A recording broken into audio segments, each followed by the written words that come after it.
Ladies and gentlemen, boys and girls, everybody in between and all over the world, welcome to the business end of the power pools in the mixed division here at the World Under-24 Ultimate Championships, brought to you in sunny, stormy Logroño, Spain, and we have got some lightning action coming to you here in the closing exchanges of Wednesday, as it's Canada mixed coming up in the impressive matchup against Japan mixed. What are we waiting to see here, Liam? Yeah, two titans colliding here in this mixed division power pool. And yeah, Japan undefeated, Canada having one loss against France, but arguably might work out in their favour if they can win this one and avoid the USA side of the bracket. But have a look at the power pools here. The winner plays China in this game, the loser plays USA in the quarters. Very different potential oppositions, and yeah, a lot to play for. If you finish bottom of these power pools, you're out. So yeah, kind of feels like pre-quarters away, but this one to decide who gets the easier matchup, Lorcan. And there's no easy matchups in this battle between these two titans, as they're going to be locking horns. And get ready, Koto Sasaki has been incredible so far, lots of goals, but it's about that continuation. It's about the ability to come in and out of the system at ease, and there's Japanese players across the board able to do that. On the opposite side, Liam, there's plenty to watch out on the Canada side. Anyone caught your eye? Yeah, Alicia Zhang has been fantastic for them, has represented Canada on multiple occasions, previously at U24 and U20 level, and just able to show that experience for this Canadian roster. I expect them to play through their female matching players quite a lot. Very stacked on that side as they start an offense here. Canada in white, Japan in red. And it's all to play for, and only one place to see it, here at Ultiworld.com. Thank you for joining us for this wonderful matchup. Here come Japan in the zone. If you're joining us on YouTube, we welcome you, and we remind you all the action is still to come the rest of the week, with quarterfinals and beyond available at Ultiworld.com and a range of passes to suit your needs. If you need action as the Canadians come flying out of the gates and flowing down the pitch, quick switches and swings against this Japanese zone, exactly what's called for. Nielsen able to get the quick pop back to Shigley and returned. Faking, poking, prodding, pulling all the times at the front tendrils of that zone, but a big hammer over the top, runs down to collect it early. Smoothly done so. It needed it from Maloney. Gets the pop back to the waiting hands of Daly. And a smooth scoop into the arms of that woman herself, Alicia Zhang, with the opening score. Her 9th goal of the tournament. A great offensive hold. I saw all 4 of the Canadian coaches scouting this Japanese mixed team earlier on today, taking notes of that zone and how they're going to approach it. Doing a great job there. Fearless with the hammer. Japan, interestingly, staying in the zone-y look even outside the end zone, but great patience and able to punch it in there. And do you think there is longevity to that kind of offensive strategy against the zone? Big hammers, especially in these conditions, although the wind doesn't have as much of an impact on the showcase field. I think they can unlock it in numerous ways, but it's nice to show that hammer first, and so, hey, we're not afraid, as we see some of the Japanese flags there. All the signatures on it. Oh, it's fun on the sideline, bringing the colour, bringing the flair, Japanese side, and just a really interesting game here, as I think neither of these teams have really shown their full hand. Lorcan, I think Canada, okay, I think they were trying to win against France, but ran a lot of loose lines, and like you look at their stats, and a player like Mika Kurahashi doesn't have a lot of stats because she sat out a lot of games. They've sat some players, they've rested, and you know, arguably losing that France game might be in their favour, so I don't think they were too bothered by that. I think they were trying to win, but here's a massive game. Same with Japan, tend to keep a few aces up their sleeve in pool play. They do that, all the Japanese teams, so expect something different here that we might not have seen yet. Deep shot could be coming. Instead waiting for the under, but well shut down. Great pressure defense. Yard isolated and coming good in that instance, but here comes the big deep shot. Too fast, too low, and too far away. So a quick turnover, and Canada with a chance to strike back. You see the Canadians standing under quite a bit there. Danny Proby applauding her D-line out there. Have a long way to go here. Noah Nishizaki is no stranger to long distances. He's been fantastic for this Canadian team so far, really marshalling that offense when the opportunity arises. Quick break over the top of the force. And that disc almost going over the top of the receiver. Nicely controlled though by Margusson. It's back to Nishizaki. And a huge swing, sweeping across the pitch to the waiting hands of Roberts. Goes down the line. Lucier tries to get it back into Nishizaki. He goes full extension. As you can see, they need every extra inch to escape the Japanese pressure. Xiao. Nishizaki goes down the line. Giard feeds right outside the end zone. Waits for options to arrive. None immediately appear. And I believe there will be contact on that. Trying to get free in a telephone booth. Leads to a call. Don't know if any of these players have ever seen telephone booths. Oh, wow, yeah. That's a good point.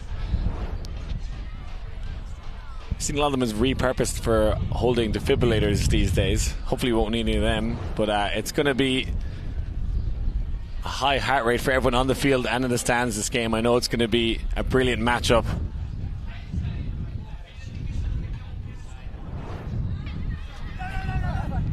It looked like there was a bump, maybe a very close, possibly just illegal mark to begin with. Hard to argue from the Japanese player, I think.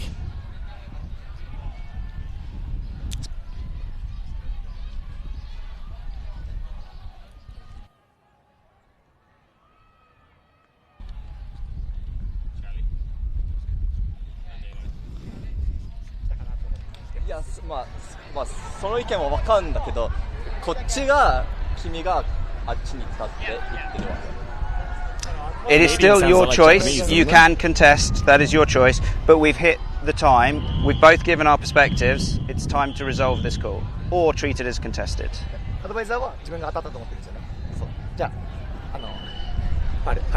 Foul, accept. Foul.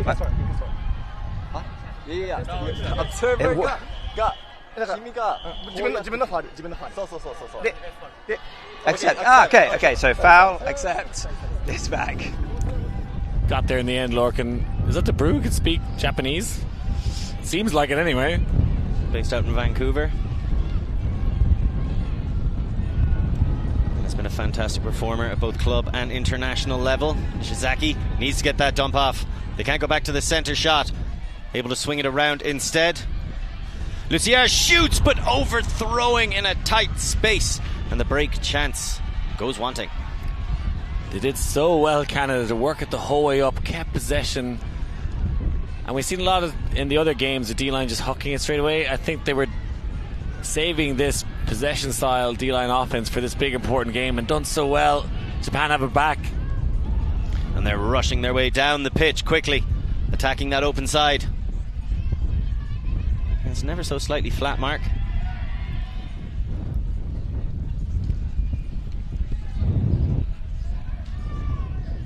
Just a bit of communication confusion and establishing position. And we saw at the start of this point, Japan came out at a horizontal stack. Looks like they've transitioned to a more vertical looking stack. Maybe that off-centered 6-person J stack, as I like to call it. Leading pass into the wind, but also into the hands. Well taken down by Hamada. And Hamada looks to lead in the opposite side. Gets a little bump from the air as Iwano collects. Hamada goes down the line, tries to cut back in, needs the inside break.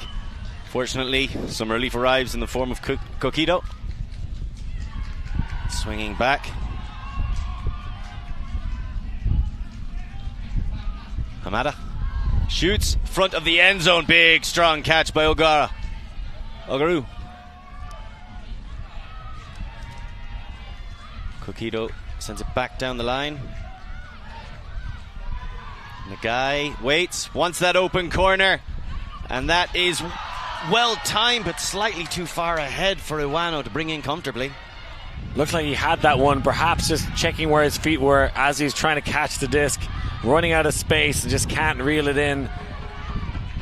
Another chance for Canada to break. We see them setting up in a bit of a side stack here.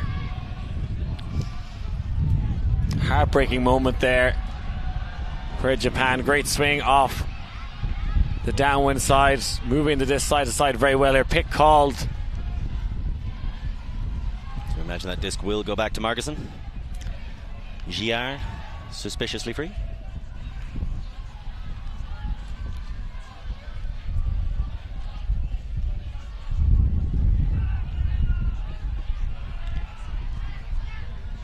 Marguson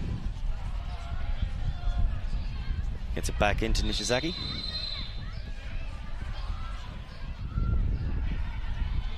And Nishizaki receives it once more. Attempts the sideline break. Instead goes into the centre. Thought Tata dropped it. Just a bit of a flashy catch. And Nishizaki, it's a high over. I don't think we can really blame him so much for that turnover, as Japan right on the end zone line, looking to pop it in. It was very quickly picked up by Hamada before too many of his teammates had gotten into position. I think there was some confusion there about whether or not a call happened. I love that. He called the pick and then immediately threw it to the end zone. A great fake there.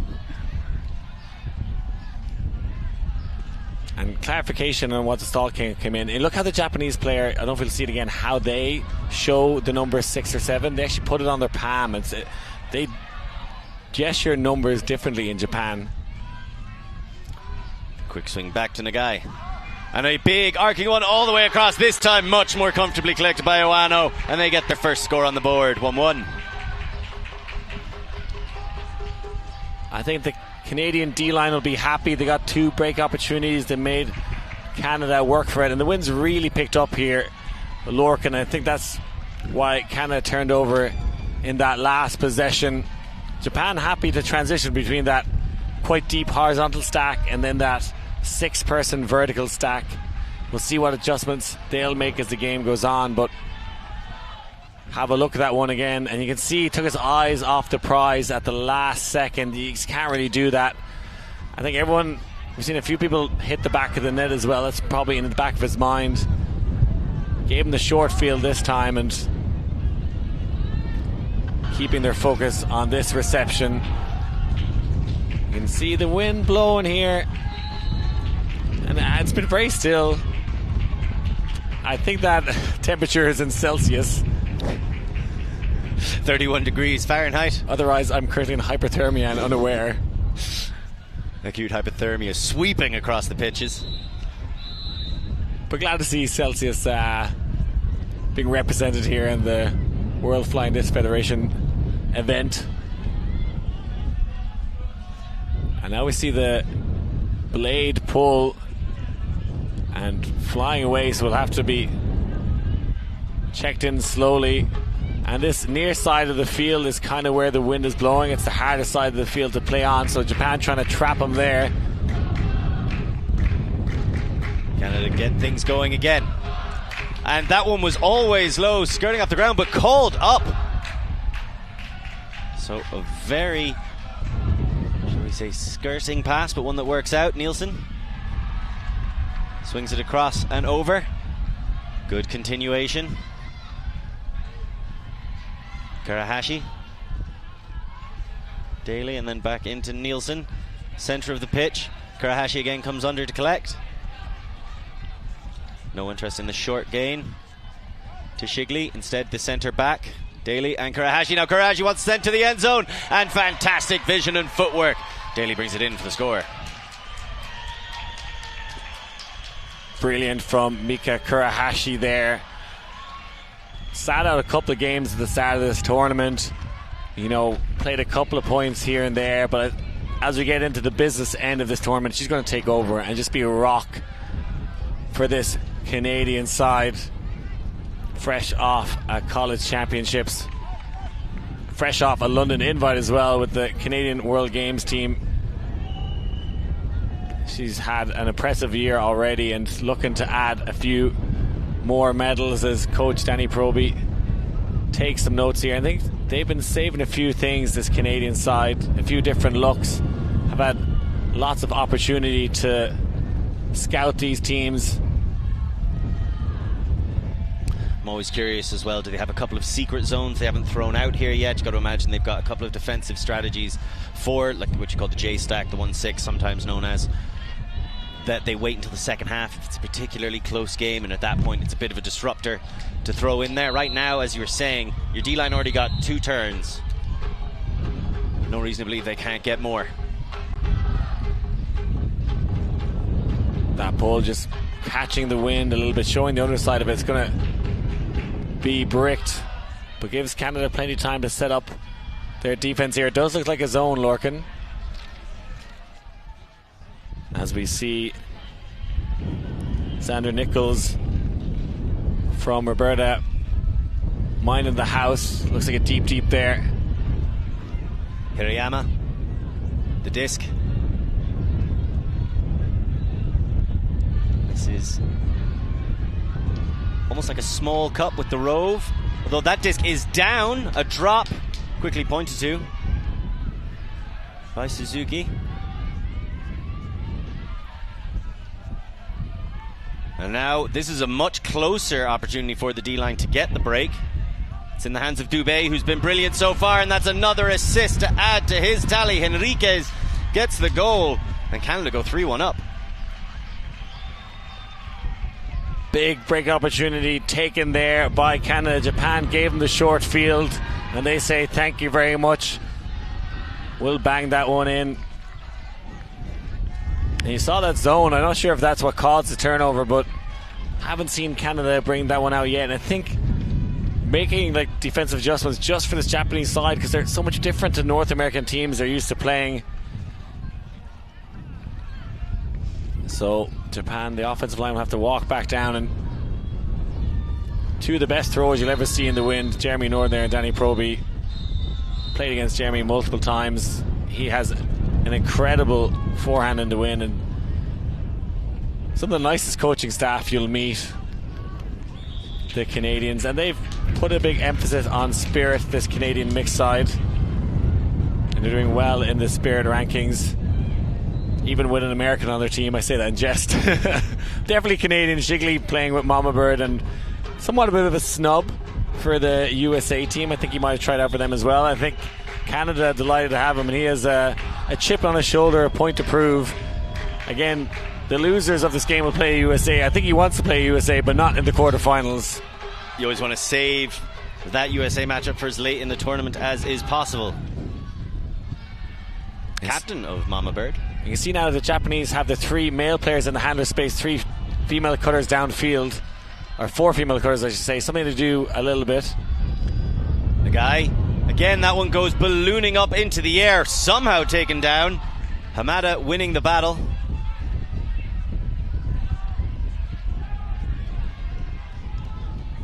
Throwing his mark to the floor with some fantastic faking. Iwano scored the first pass, looks to go for the backhand, but the wind is so unpredictable, rising and falling. Deep shot possibly there. Great cut, sold me, gets the under. Brilliant from this Canadian line. See Kurahashi out there now on defense. That one catching the wind. Oh, incredible grab, rescued on the rims of redemption. There's going to be a bit of conversation about that. Clearly up here in the booth we feel like that was up. It was incredibly cool, so that's up, right? That's how we tend to rule things. We're going to have another look. And a magnanimous moment there from the Japanese player.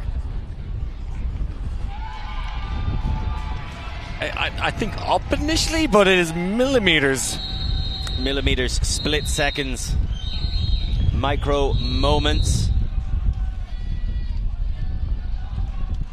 Kurahashi showing off the incredible focus.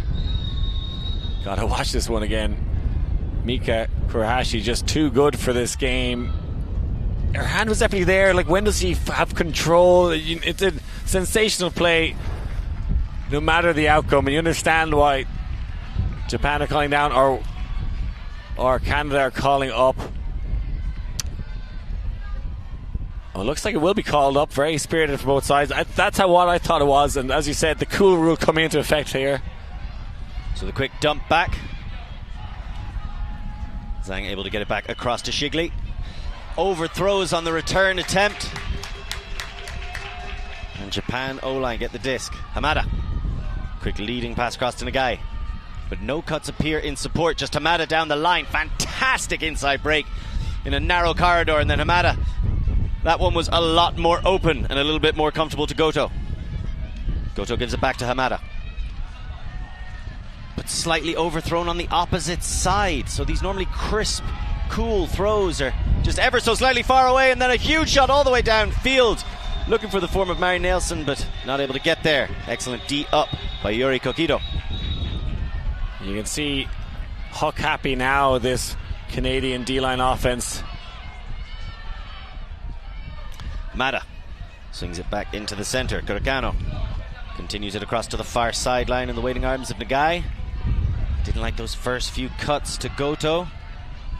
Now has to try and launch one to Hamada, falling down with the flick. Fantastically done, no call. Just a little bit of showboating, shall we say. Glamorizing even. And he's missing a boot right now. Nagai keeps playing. 1 foot, but one focus too.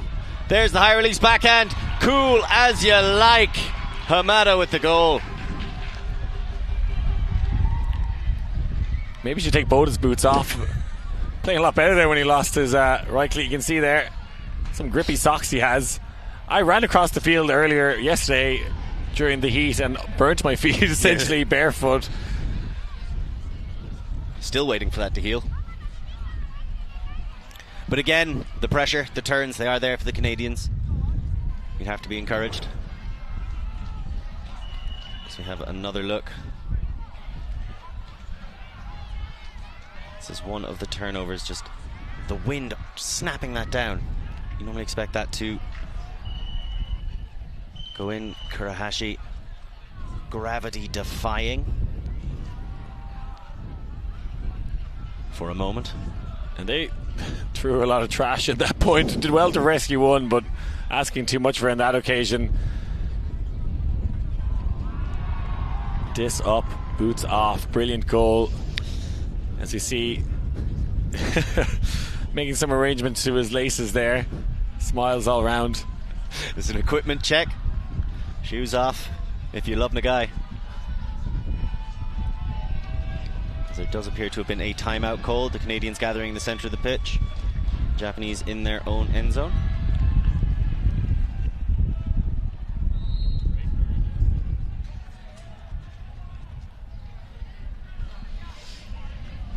Is there any particular adjustments you'd like to see the Japanese side make to try and get some break opportunities off this Canadian O-line? It's a throwing execution has been a little bit off, and they put them high in the air, and it is windy now, and if they do that, they're going to really struggle. As we see Jessie Tomas, an incredible player in her own right. I'm going to take a look at Hamada here. I'm going to call this a Cinderella moment coming up as his boot is returned for him.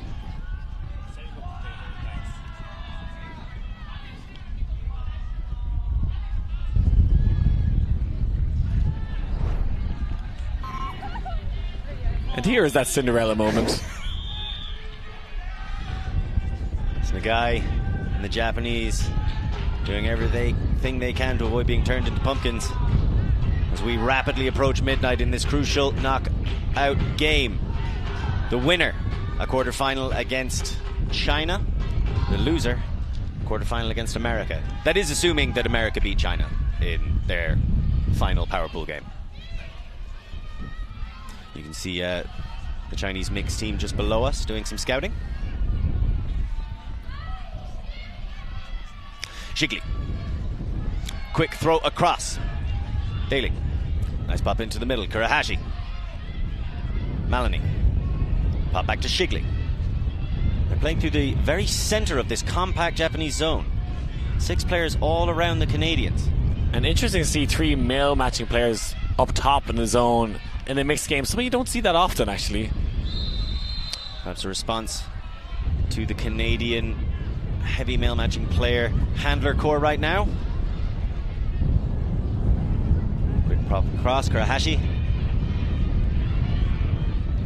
goes back. Shigli. And the wind and the lack of focus, which I wouldn't have expected. Just an unfortunate drop. Daly bobbles it. Now Japan with a break opportunity. Nishida, but one that is quickly erased by the screaming form of Neo Debra. Debra putting on the jet boosters there to win it back. I mean, we didn't know he could speak it, but he can clearly read Japanese, as he knew where that one was going all the time.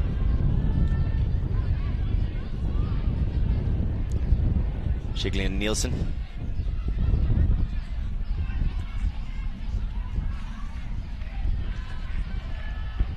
Debra. Oh, Shigley just poking ever so lightly at the membrane of that Japanese zone. Oh, and a push pass over the top. Shigley getting creative. I mean, you've got to be. Maloney goes back. Daly. You can see the Canadian cutters downfield. They kind of slow down and kind of bouncing around, and they need to bring a bit more energy and try and move those marks around. Kurahashi now with the disc. They've been going back for a while now. Daly and Kurahashi. And you could see Kurahashi pointing, no, you need to be stepping up and attacking through the zone with your momentum. Although it seems like Ito is starting to pick up on it and trying to step in and block that. Slight bit of contact. Nishida calling a foul. Looks like that's going to be accepted. Might be a bit of contact conversation between Kurahashi and Ito as well. And Japan, not known for having, let's say, lots of tall players, but the three male matching players in the front of the zone, quite tall actually. And it's an interesting tactic, and it's a strong win now, and you'd like to see Canada move it to that far sideline, the kind of upwind side. It's going to be easier to play ball on that side. Or if you want to throw an overhead over the top, it's kind of easier to throw it crosswind, downwind. Shigley across to Daly. Back to Shigley. And there's the hammer, like you say, from the high side to the low side. Far sideline to near sideline in these conditions. Oh, I thought that was an interception, but no, that was very well taken in. Thought Maloney had it stolen. It's now back with Shigley. Maloney's just in front, coming around the back. Daly. Shigley doesn't want to go for the swing to the far sideline in the waiting hands of Nielsen. No, another hammer over the top, but a little difficult to hold on to for Kurahashi. I like that option. There was space for those hammers, and get it to the middle, to the upwind side, and try them. Looks like there could be a timeout coming. That came from the sideline. It was actually the coaches and players saying, hey, we want you to call a timeout. I think because particularly the players at the top of that zone were wrecked for the Japanese. They did a lot of running. I think that's why they called it. It was a tired out. I'm a little bit more on board with those, especially if your team is properly run down from doing a lot of zone and there isn't a huge opportunity to take advantage of as a consequence of the positioning of that zone. By the time the turnover did occur and where it occurred, they weren't really able to get any quick opportunism attacks off. Japan's still looking for their first break, but this is the first time they've got some turns off this Canadian O-line. Do a little conga line here in this timeout. Something we did at the St. John's festivities as well. Always a festival atmosphere here with Team Japan. Love the country. Ohio gozaimasu for anyone that's tuning in from Nippon. Got to learn a few words of Japanese from Kaede Yoshida, a legend of the game. And the Japanese coaching staff doing well here. We'll see them come out in that classic Japanese vert stack. 6 people in it. We'll see what Canada do. Maybe looking to surround it, play a bit of team defense against it. Often you see the first 1, 2 or 3 from Japan make cuts, be active. The others looking for continuation cuts.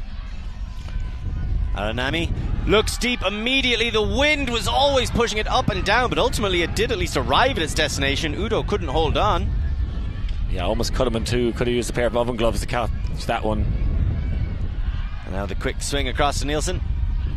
Continued to this far sideline. And now Canada's starting to move with a little bit of pace. Emily Zhang coming back to get involved. Trying to escape the line trap, sacrificing a lot of yards to do so. A couple of skin cells as well. Shigley's uncorked several of those hammers. Engaging in a little bit of carpentry to try and break down this Japanese zone. There's another hammer, that one into the wind. Daly. Back to Shigley. He thinks about another hammer this time instead. Going with the flick. Debra. Kurahashi in front, Shigley behind. You can see the force starting to react. And very spirited from Shigley, immediately calling that down, as Daly wasn't able to get there in time. Ito. Big arcing pass, it's gonna float, and it's a brilliant grab! Searing, sensational, soaring score. And that is a break for Japan. Their first of the game. That zone getting the job done. A shot to the end zone, hotly contested, but Sasaki, their big man, comes down with it. He was doing a lot of hard work at the top of that zone. And we can see Japan actually have 3 female matching players in the middle, so you feel like Canada can maybe isolate one of the taller male matching players for those hammers which they're getting, but I guess a higher difficulty throw and they end up turning over once or twice. And yeah, it's time for the coaching staff of Canada to come up with a plan now. I wouldn't be surprised if Japan bring that one out again. This is a risky biscuit, and well done to take that down under pressure. We were speaking to the Japanese team beforehand. They told us 2 things about Kota Sasaki. He's a big, big boy, and he's a fan of dancing. We got to see both of them on that point. One small thing is switching from a hammer fake to a backhand. A lot of the times it's really hard not to rush that backhand and then just throw it into the ground or let it off with too much snap, because you don't have that quick second to take a pause and settle yourself. I think that might have contributed a little bit to Shigley's turnover. Hearing some Nippon chants, which means sun. That's the Sunrise Land? Pretty much, yeah. That's what the flag's about. That's what the name of the country's about, Nippon. And the sun is shining here in this power pool matchup. We're back on serve. 1 break apiece. And looks like it will be a different zone now, so perhaps Canada happy to see the change. So Shigley. Quick pop inside to Nielsen. Back to Shigley. 2 of them continuing to work. Doesn't seem like not a huge amount of changes. Core of the O-line staying out there. Debra, Shigley, Debra. Quick pop and go, but not able to get the full continuation. Remember Kurahashi earlier pointing, saying you need to gain yards with your dump pass. Up rushing handler moves. As you see Nielsen trying to do it, but actually really good aware defense. Goto stepping through to dissuade it. An entirely different zone here now. 2 female matching players up top, and it's kind of a 2-3-2. Brilliant shot down the line. Debra. Shigley being match marked, and there's a huge bid and quite a sizable collision on the other side. I think that's a matter of perpendicular contact. Something we don't want to see, Lorcan. Hoping the players involved are okay. That's the contact we want to avoid.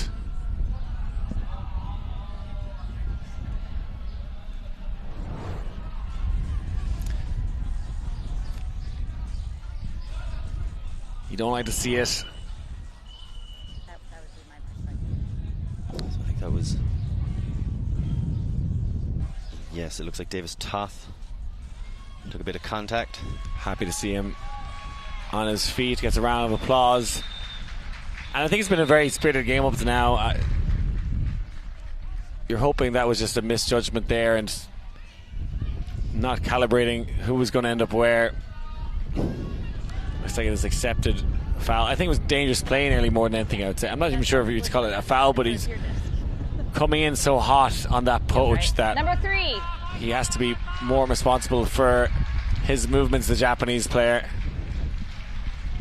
So Toth coming off, Koji Suzuki coming on to replace. I would like to pick that up with you again at the end of the point, because I'm always a bit confused when that perpendicular contact comes. Does the offender have right of way? The offensive player, even. I think the defensive player knows that someone there has a responsibility to avoid contact. I don't think the Canadian player knew that bid was coming. So it's responsibility of people if they can see the person to avoid the contact. And I think the responsibility was on the Japanese player on that situation. As right now Suzuki tearing down the field just comes on and takes over, getting right to the front of the end zone. Now to Shigley in the middle of the pitch. The swing to DeBlue said no to. The pop over the top to Suzuki. Super sub scores. And they take the heat break, 4-3. Canada steadying the ship. Unfazed by the contact. And Suzuki coming in and stepping up. And Shigley getting it done out here as well. He was quiet in that France game. As we see him. Some great give-go offense here to beat the zone. The pizza boy dishing these one out, Shigley. As they are able to come in and take the heat break lead, 4-3.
The 2025 club season is upon us, and Ultiworld is bringing you all the action.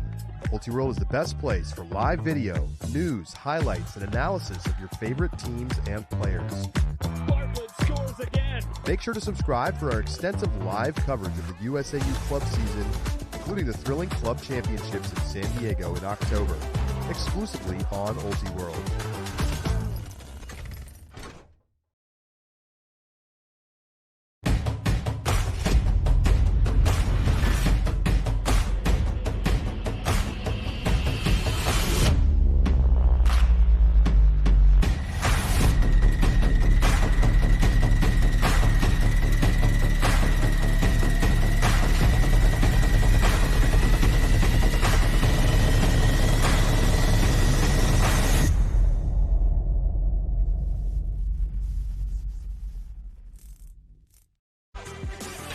Welcome back, everybody, as spirits are flying high here, both on the pitch and in the hearts of everyone playing.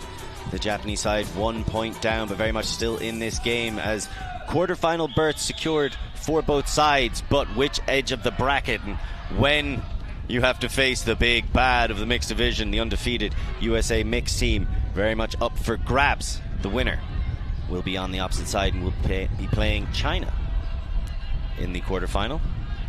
Something of a rising power, something of a statement tournament for the Chinese mixed outfit. So right now these two teams locking horns. Peterson disc in hand. Big arm, picked up plenty of stats so far, despite primarily playing on the D-line.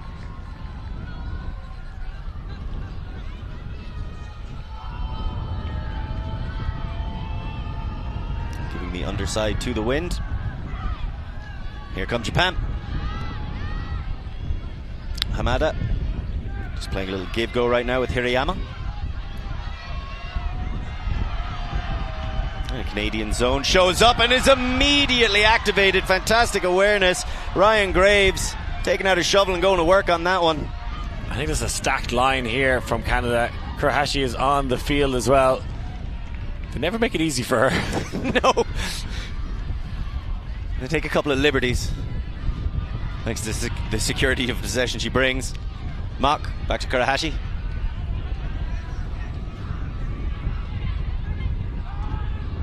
Kurahashi swings it back into Peterson. So Canada want to push that lead back out. Kurahashi, break, the wind, scoops it. But still it winds up in the hands of Graves. Back to Kurahashi, almost stolen away. Very active defense from Kurikano. And that pass also floats high, but Kurahashi gets higher, takes it away from everybody and finishes it off to Peterson. 5-3. And the team celebrate Kurahashi again, throwing her another moon ball. And like, I know she's good, but maybe you could throw it to her, you know, catchable area every now and again between her shoulders. Hold on, I think it's fair to say they are throwing it to Mika Kurahashi's catchable area. That's a fair point. That's a fair point. I've been asking a lot of her, and I know it's windy out there. And she is an incredible player. And you see, stacking this line, it's good game management, I think, from Canada, coming out of the heat stoppage, getting them an opportunity to rest here. And Kurahashi going every other, has such a great stutter step, knows there's contact coming, gets higher than a hippie in Holland there, and unfazed during that moment. A real leader. Plenty of experience at the international level. Has that silver medal from 2022 at the World Club Championships as well. It's obviously winning college nationals very recently. And yeah, I think that was a stacked line from Canada going, okay, we got a little rest here during the heat stoppage. And a great backroom team here as Mika Kurahashi takes a well-earned water break. I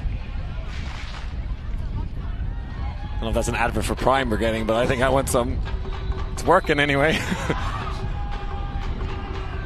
We just have to find the right celebrity endorser for you to buy that.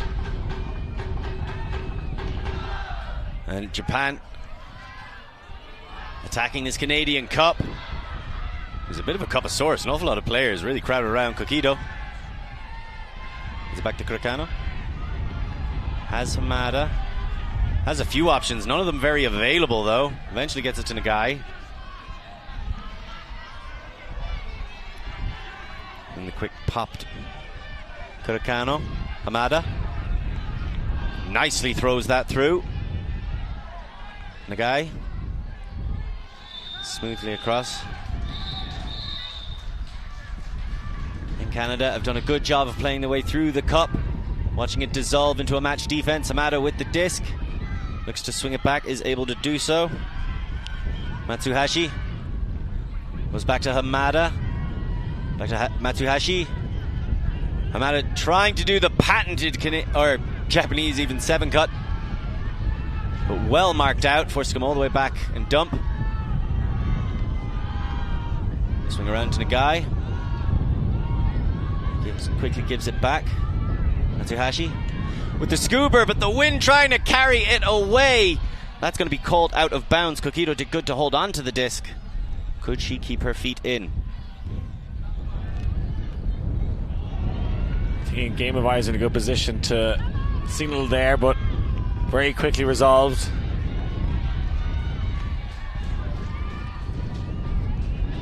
So the scooper not working out, even though I do believe it's always the correct decision. And this looks like a classic Canadian side stack being set up right now, with Graves possibly in position to go deep. Often we see them do this and one person goes deep straight away. It was Graves isolated, thrown behind him, adjusts very well. Just carried out of bounds. Gotta think the wing got a little bit of a push on that as well, but that shot behind the cutter. The Japanese O-line get it back. Across, Kurikano. Hamada. Again, they're playing very compact, very immediately in front of their handlers. Trying to suck in all that Canadian defense, perhaps open up some shots to the back corners. Nagai. Has Matsuhashi. Goes across instead. Kurikano. And there's Nagai finding Matsuhashi for the goal. 5-4. Canada had the opportunity The Japanese players always know where the camera is. You can see Graves a little bit disappointed there. Had the opportunity to get the break, and I thought they were going to hook it straight away. They came out of that side stack but hit Graves on the under. A nice dishy offhand pass. Great handler movement here, just nice flow. He gets 2 hands on that one.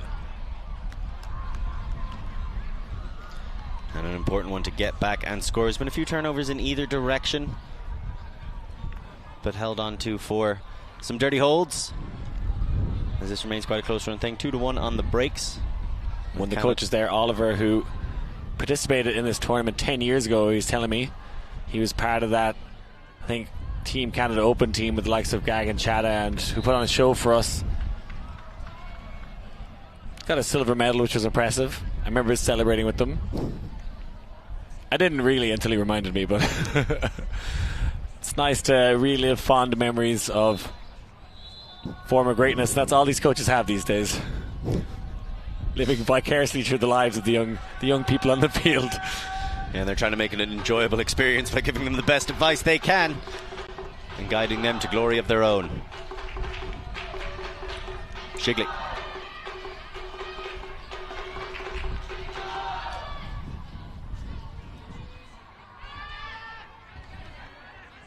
And a new slight adjustment to the Japanese defense. And then once again Suzuki, who came on as a substitute earlier on after a collision and was so impressive, immediately helping get that offense rolling, sending right outside the end zone, and gets a quick pop in to Mika Karahashi. That point barely lasted 30 seconds. 6-4.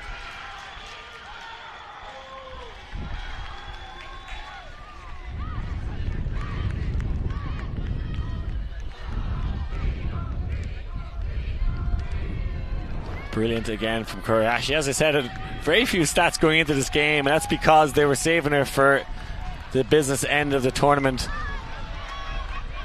Those legs have done some serious amount of miles with college nationals, with London Invite, thinking about World Games as well. Just an incredibly busy year for the young star. World Games, of course, taking place in a few weeks, as Canada 1 break up, 2 points ahead. I want to welcome everybody who's joining us on YouTube for this showcase game. Thank you so much for taking some time out of your Wednesday afternoon, morning, evening, and whatever else time of the day it is, wherever you are in the world. It's such a pleasure to have you here with us. Remember, if you want to see the rest of the action, have as much fun as these people in the stands, or as close to it as you can at home, Ultiworld.com.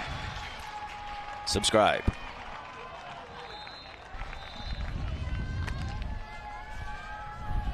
Nishizaki rips. I would be surprised if that disc lands in bounds. Look surprised, Lorcan. Wow. An incredible throw. Almost perfect, but still allows them to set up. Lauren Roberts. Not much of a line trap. Seem happy to just keep forcing them back from whence they came. Hamada.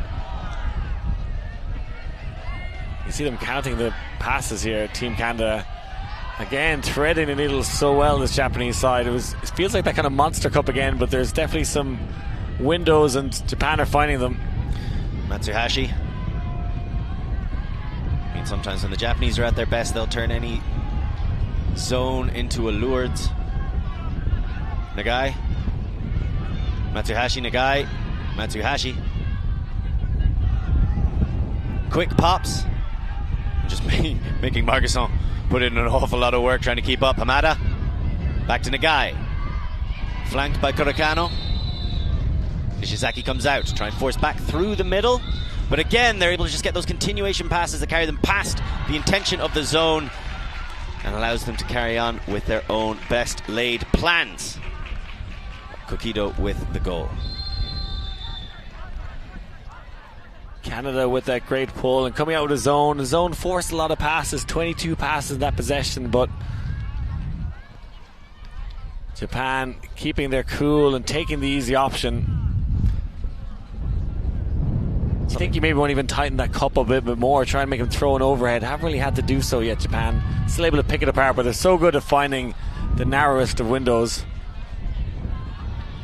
And that is something I also noticed a little bit of. When they're being forced middle, whichever way is now the open side, they were able to just get the very precise throw that took it past the Rove.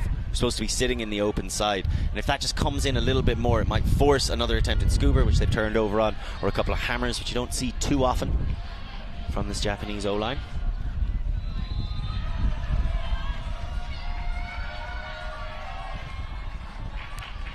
They are still one break down.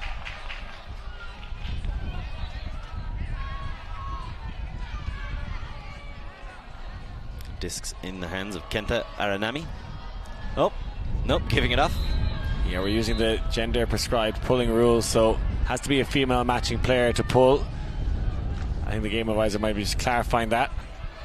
Honoka Oku pulls, gets well down the field. It seems Suzuki is stepping onto the O-line a bit more consistently. I can very much understand that decision. Been a real spark plug for them so far. Jiggly still sitting at the center fold and conducting the flow of play. That stall count's getting higher. It's going to need something able to get it. The wind had a little bit of a contemplation of getting involved there. Now Kurahashi, so he wants to get that first break off there, tearing off all the way down the pitch. Malone goes back to Shigley. Nielsen. Suzuki. And then shoots for the front corner. And it's collected. The comfortable arms of Alicia Zhang. And that's a catchable area, right?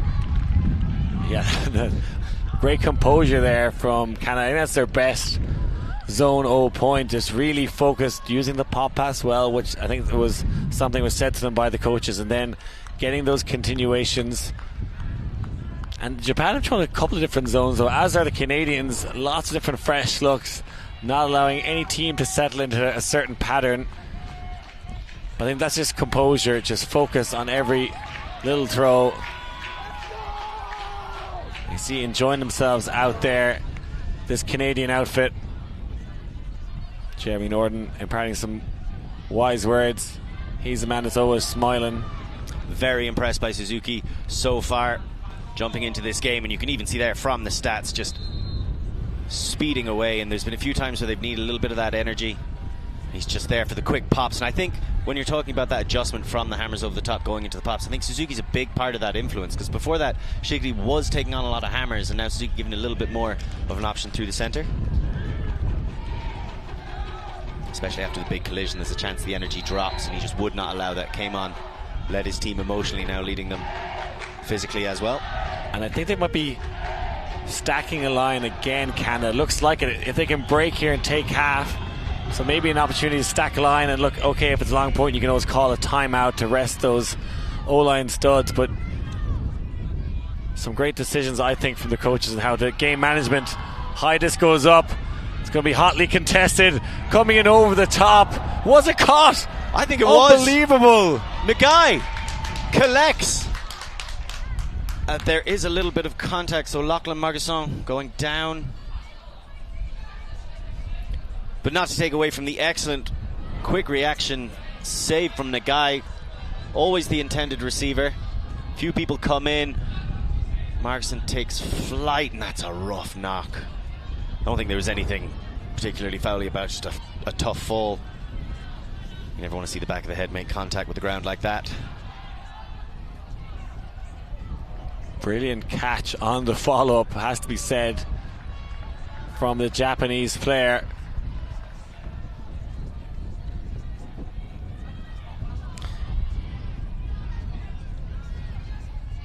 Lachlan seems to be back up on his feet. I'm not sure if Margison is calling foul there. There was a lot of people squeezed into a small space.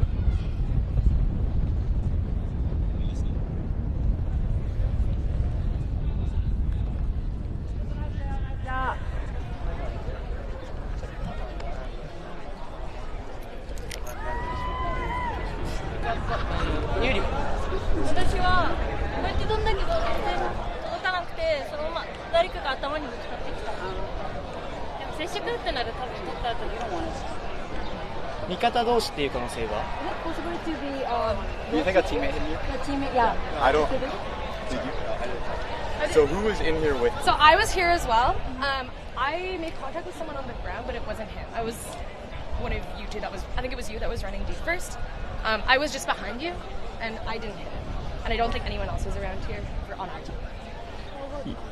Would it help to have my perspective? So from my perspective, the way you moved meant that when you jumped, you initiated contact with them. So the rules say that if you initiate contact, then that is what a foul is. Okay, so we're retracting the call. The goal stands. Fantastic display of spirit. Great help defense. You can see Margasson is the one who jumps across. What a reaction catch. Shuta Nagai with his first goal, going along with 3 assists so far. Reflexes of a cat and good spirit there from Team Canada. I like the way the game advisor says, I could chime in here and give you perspective. I think that was the right call. I think there was just a cluster of bodies around, difficult to know what happened. You can see the players like, someone hit me, did I hit somebody? Weren't really sure what exactly happened. Game advisor steps in, was in a good position to give perspective, and fair play for the players involved for taking that on board. It's got to be a big moral victory as well for the Japanese. They knew they were coming up against a stacked line on that instance. And Shigley and Karahashi stepping back out here for the offense.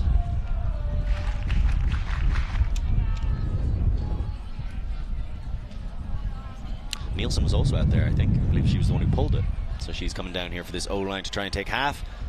It was a very quick point, so they're not going to be too tired. Happy to run back out there. I imagine Japan doing something similar and maybe putting on a strong line.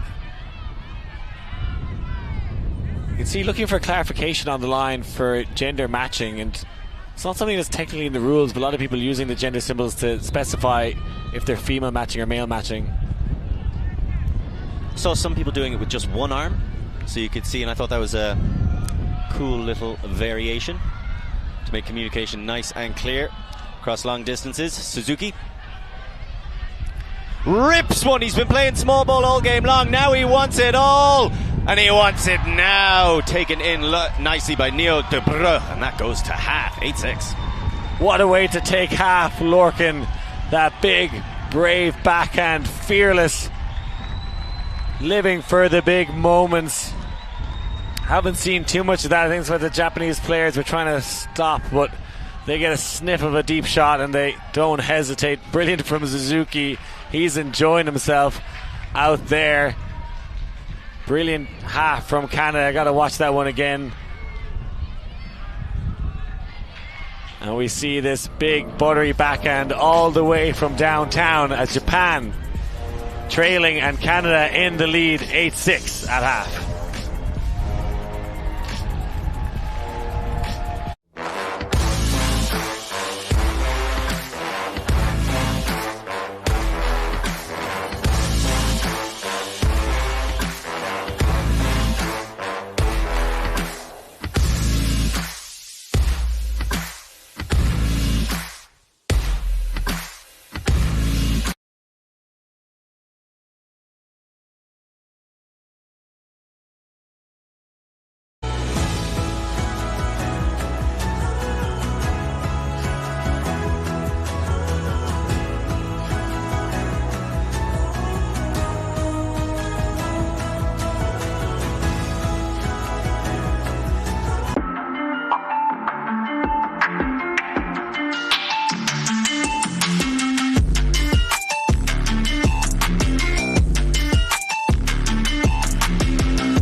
2025 club season is upon us, and Ultiworld is bringing you all the action.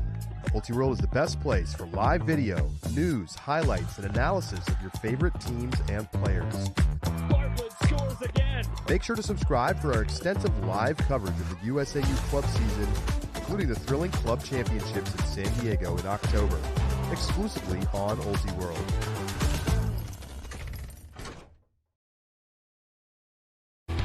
Welcome back, everybody, and all of the fans joining us on YouTube and here in the stands for what has been a barn burner of a first half. It's Japan taking on Canada. We are joined by the head coach of the Canadian mixed side, Danny Proby. Thank you so much for taking the time to chat to us.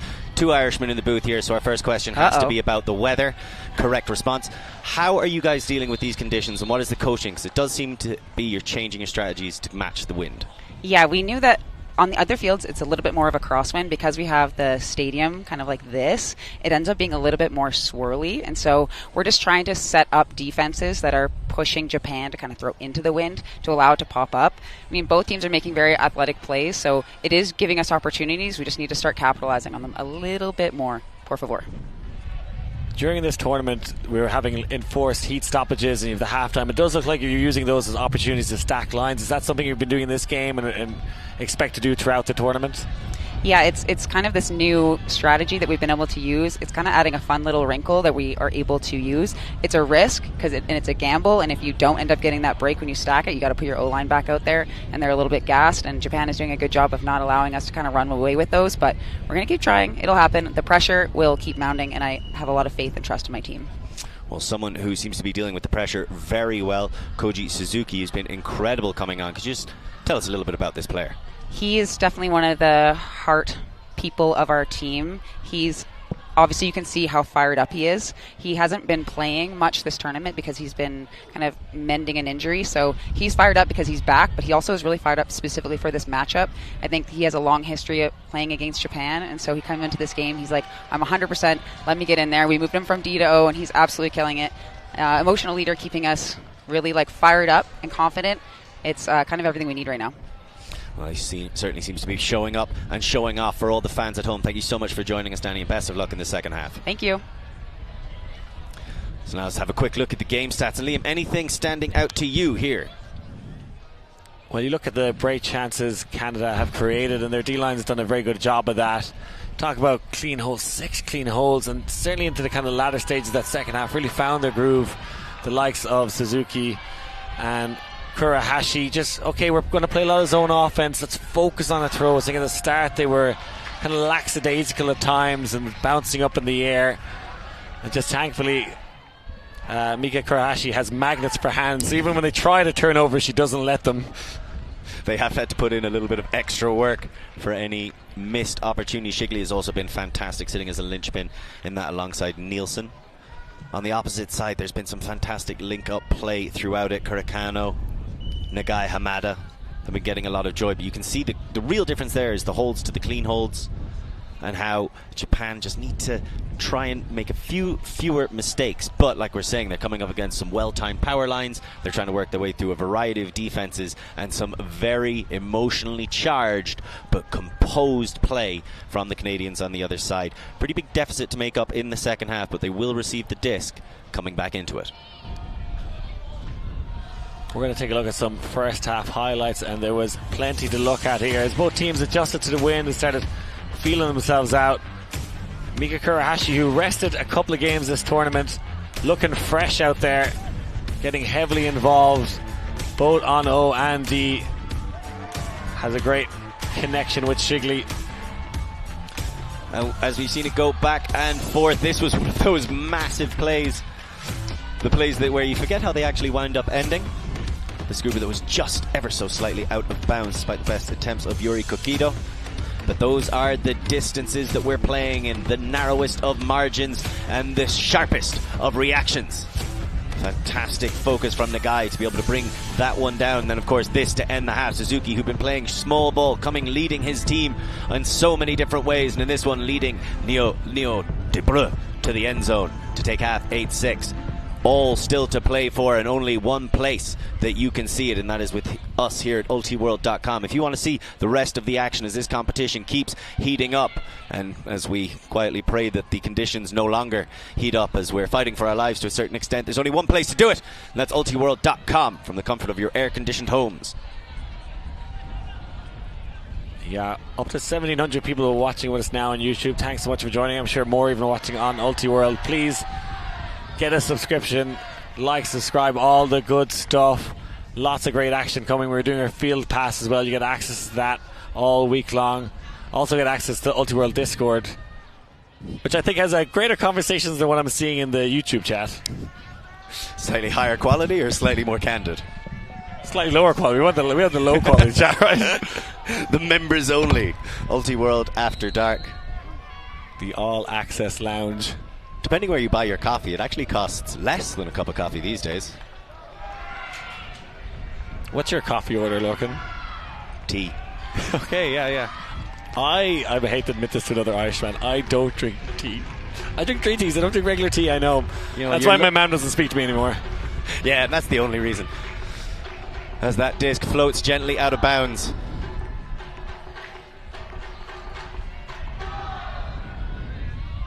Found some nice teas in Japan, though. They got some good teas as well. I don't care too much for the variety of teas. It's breakfast tea. Maybe some chamomile, if I'm trying to impress someone. And it's been a zone-heavy game, this one. Swirly wind all over the pitch.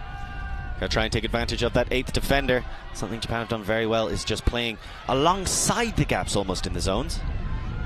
As this is rapid fire, quick pops. If that sits for Hamada, he gets low enough to rescue it anyway. Just outside the end zone. The quick pop back inside. It's now just surveying. No need to rush. Katakano, patient. Mutahashi waits for the cut to the front corner. Doesn't like Kokido. Feels too covered. There's going to be contact. There was a pick downfield. Number 3 for Japan. Shuto Nagai creating it. Kurahashi back out here again. Yeah, coming in off the half and playing a lot of points, but I think that's what happens when you rest a player throughout the tournament. She's probably feeling very fresh, able to do so. I think, if a stacked line did get very tired, they'd call a timeout. They still have one of those kind of in the back pocket, so. Plus the knowledge of the 12 score heat break. And that is a belly flop. Impressive, but ineffective. Kurakano outside the end zone waiting for somebody to get free somewhere. Hamada obliges. And now looks to send it right back. It's a clap, catch, collect and a score. Kento Iwano with his second. Japan moving side to side so well there and often using the players' leverage against them. As the swing comes, they fake. A few of the Canadian players bite and then switch back to the other side. And they use faking very well, the Japanese players. Some players just fake for the sake of it. Great rescue there.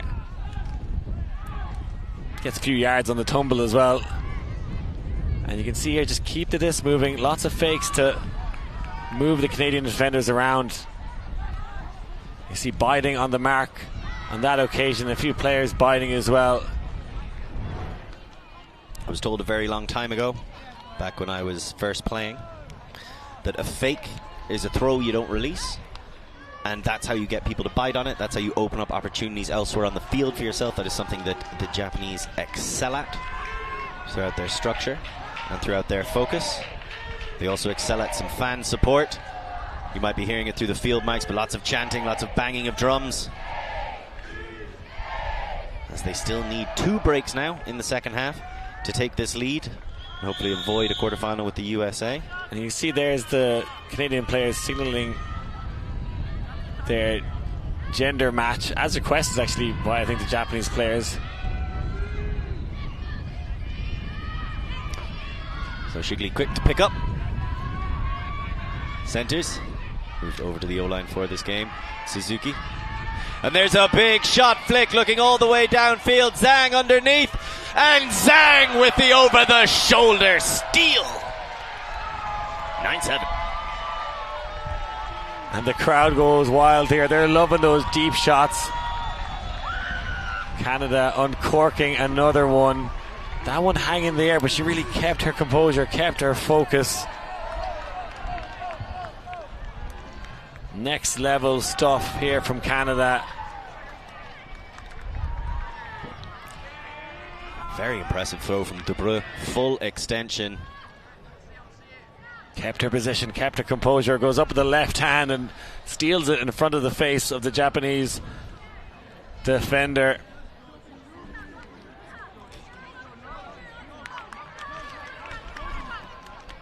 Not a big window to get that throw off. Not a big window to bring that throw in. Ole. You can see really enjoying themselves out here, this Japanese team and the Canadian team, of course. I think the Canadian coaches went to great efforts to make sure this is a fun, enjoyable team to play and a good mixed team. And I think they got a lot of the top female matching talent in this U24 level on the mixed team because they knew it was going to be fun. They knew they were going to play with male matching players who are going to throw to them and play good mixed ultimate. And they've shown great spirit as well, doing well in the spirit rankings. And there's been some shade thrown at Canadians here, probably unfairly at times. And I think they're, going to great efforts to build up a positive reputation about Canadian ultimate. Certainly on full display right here. A lot of that comes from the leadership both on the pitch, as we saw Danny Proby talking about Suzuki, several players like that throughout their ranks, and then of course the leadership off the pitch, such as Danny Proby et al. In the coaching contingent. As here come Japan, 9-7 down. They need the hold before they can start a serious measure of the comeback. Mutsuhashi, quick pop, now it's with Hamada. And a float across. And back waiting to Mutsuhashi. Nagai, Mutsuhashi. And a lovely swing to the far sideline. Waiting there, Goto. Quickly gives it to Hamada. Hamada says no to the shot inside. I think he was looking to Kokido on the opposite sideline. Goes back to Goto. Sends it right back to Hamada. Doesn't like that down the line cut from Mutsuhashi either. This is a slightly scrambled J stack, but it winds up being excellent. Fantastic finish and a good catch from Kokido, bringing it in, 9-8. Nice clean hold for the Japanese. The fans really enjoying themselves out here. Great turnout from them as well. And staying within touching distance. It feels like Canada have been on top, but they only lead by 1 point. The Japanese will have to break twice, though, if they want to win this game. So you see again, I think that was Hamada initially looking off a pass to Kokido. You can see that release point just so low down and almost doing kind of a lunging split motion. A lot of these Japanese players. The powers of regular stretching. Yuri Kokido, a fantastic finisher for this Japanese side. Really understands the timing of the handler movement within her squad, knows how to make herself available in the perfect moments. Hamada has been absolutely central. Mutsuhashi, Nagai have also been flanking, as well as some lovely contributions from Kurakano, but it really does seem like Hamada is the engine that makes it all go forward.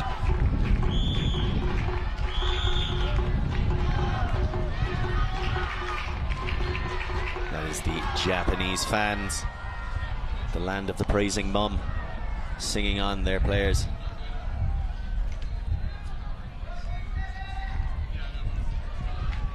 France playing Czech Republic as well in this mixed division game. 10-9 scored France in that one.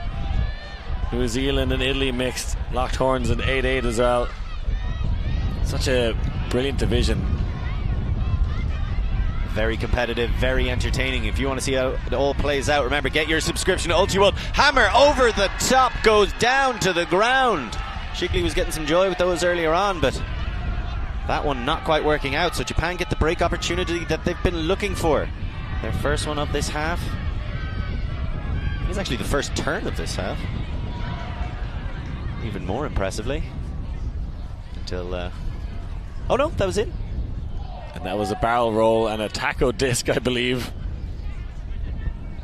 Ito Hirayama.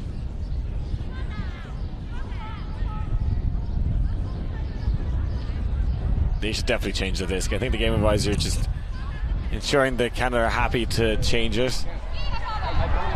Better off playing with a banana than that thing right now. Just start throwing boomerangs.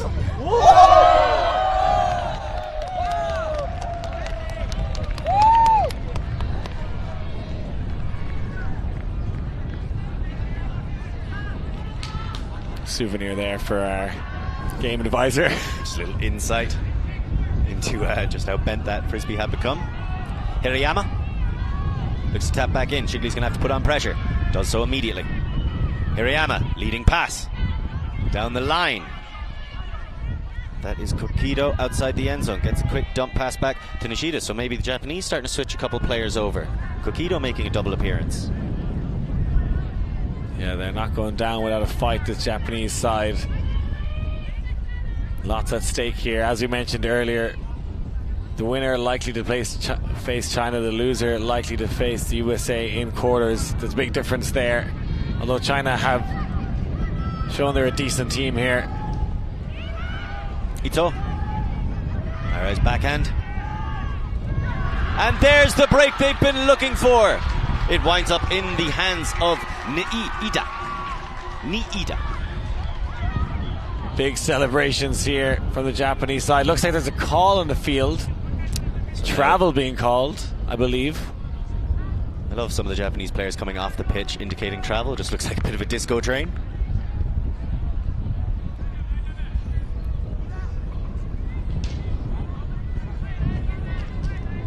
And it's recreation we're getting here on the travel. Who doesn't like a little bit of youth theatre every now and again? That was Nishida to Niida. She definitely took a few steps.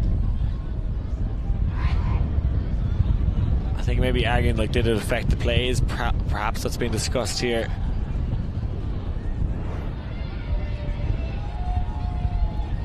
This would be a big moment in the game.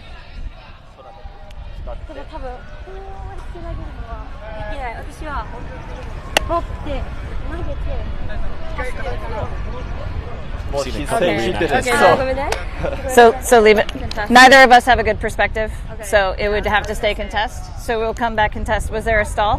No stall. Okay. A little insight here. When the game advisors don't have perspective, thank you, they'll secretly communicate that with each other by crossing their arms. So they look at each other. If they don't have the mics here, so they can just usually tell each other. But they can have a secret language, the game advisors. And what about when they're plotting to overthrow the king? So you see Nishida bringing it back in. Just a little bit of violations as they try to find out where they're supposed to be. Canadians love the royal family, don't they? I've heard that. I know you can get a free painting. If you write to the government, you get like a free painting of King Charles or whoever it is these days. Nishida, back in. Able to get it back after some duress to Hirayama. Nishida faking. Zhang dancing on the mark. Nishida's able to get it across. Udo.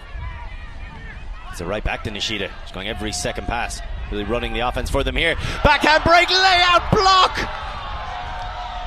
Sensational block on the mark.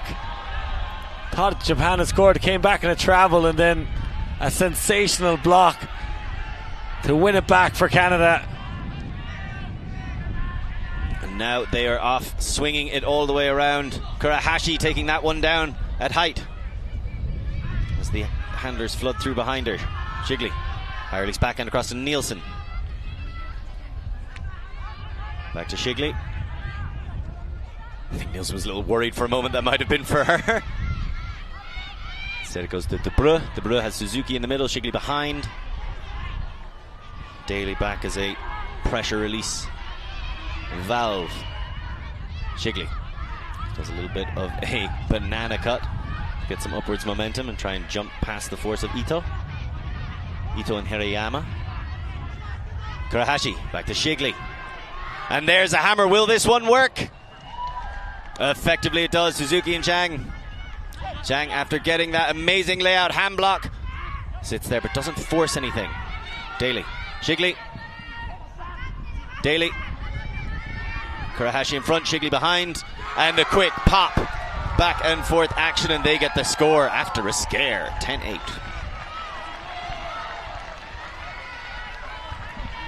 That momentum swinging hand block. Canada capitalised, and good patience there, taking lots of small pop passes. Alicia Zhang coming up trumps when her team needed her the most. And this, the wayward hammer. This is the Taco Tuesday. It's Wednesday action here, and that the layout block on the mark. Incredible, Lorcan.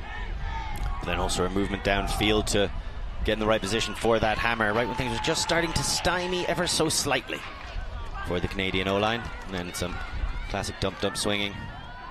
Good presence of mind. Better presence of partner as the quick 1-2 between Shigley and Daly gets the score. Trying to tackle a second disc on us there. Are you, Nathan?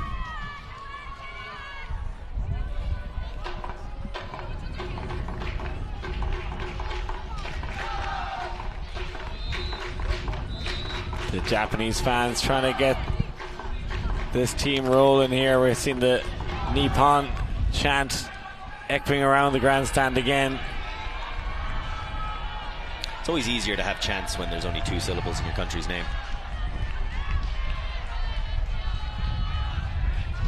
Hamada, shimmies, shakes, shut down. Is the pressure mounting higher all the time? But the Japanese are equal to it, flowing their way out. Now Hamada has the disc. Centers back across. Goto spreads it out. Far sideline. The guy not super happy with the initial options available. Kawajiri comes back. I think there might be a call for a violation. I'm not sure if that was on Marguson or not. I'm picking the stack there. I think it was a few seconds ago.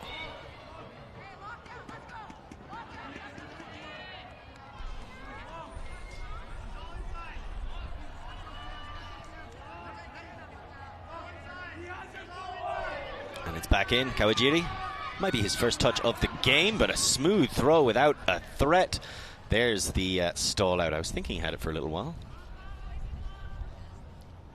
Translators coming in to help here. I see that international symbol for translator, the little puppet hand. The naked sock puppet. Gonna see if we can eavesdrop in a little bit.